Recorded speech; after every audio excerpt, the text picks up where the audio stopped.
यदुवंशियों में सबको श्राप लगा, दो लोगों को छोड़ के, एक तो उद्धव और दूसरे हैं वज्रनाभ। जिन वज्रनाभ ने फिर वृंदावन को पुनः स्थापित किया, और गोविंद देव जी, गोपीनाथ जी, मदन मोहन जी, ये तीन स्वरूप तो वज्रनाभ ने ही बनवा करके विराजमान किए। और भी कई हैं। मथुरा में जन्मभूमि के पास में केशव देव जी का मंदिर है। कभी जाइए मथुरा, जन्मभूमि जाते हैं, जन्मभूमि तो सब जाते हैं, पर वहीं पीछे ही केशव देव जी का चतुर्भुज रूप मंदिर है, उसका उनकी स्थापना वज्रनाभ ने की। गोवर्धन में श्री हरिदेव जी हैं, उनकी स्थापना वज्रनाभ ने की। और आश्चर्य की बात बताएं, ये जितने रूप हैं, गोविंद देव जी, गोपीनाथ जी, मदन मोहन जी, हरदेव जी, मथुरा वाले कौन से बताए थे मैंने, केशव देव जी, मैं खुद ही भूल जाऊं, बूढ़े होते जा रहे हैं ना दिन ब दिन। ये स्वरूप जो वज्रनाभ ने बनवाए हैं, तो जो जो स्वरूप का धातु है, वैसे तो वो ठाकुर जी हैं, पर वो धातु कौन सा है पता है?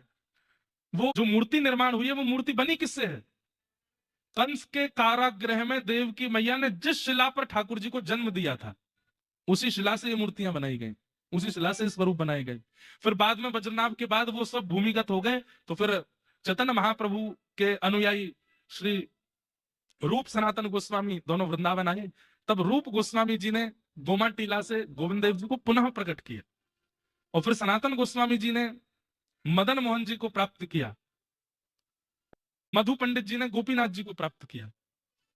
इस प्रकार ये पुनः, तो दो लोगों को श्राप नहीं लगा था, एक तो वज्रनाभ और दूसरे उद्धव। क्यों नहीं लगा पता है? इन दोनों पर किशोरी जी की कृपा थी।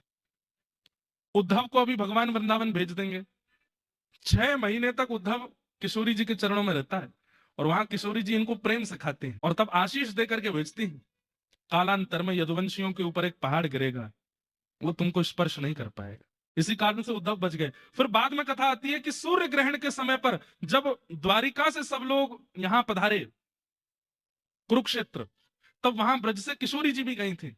तब सारे द्वारिकावासी किशोरी जी का दर्शन करने के लिए गए, तो दूर बैठे थे वज्रनाभ। वज्रनाभ को जब किशोरी जी ने देखा, तो कौन है वज्रनाभ? भगवान के पुत्र के पुत्र, मतलब भगवान के नाती। वज्रनाभ को देख करके उनके शब्द, उनके मुखमंडल पर पता नहीं क्या किशोरी जी को ऐसा अनुभव हुआ, किशोरी जी ने उनको भी वहां आशीष दिया। यदुवंशियों के ऊपर जो एक ब्रह्मशाप लगेगा, उसका प्रभाव तुम पर नहीं होगा, क्योंकि ठाकुर जी के जाने के बाद सब ब्रजवासी भी अंतर ध्यान हो जाएंगे। तब व्रज की रक्षा कौन करेगा? तो भगवान के किसी वंशज को करनी होगी, तो वो तुम करोगे। इसलिए वज्रनाभ और उद्धव, इन दोनों को श्राप नहीं लगा। क्यों? दोनों पर किशोरी जी की कृपा थी।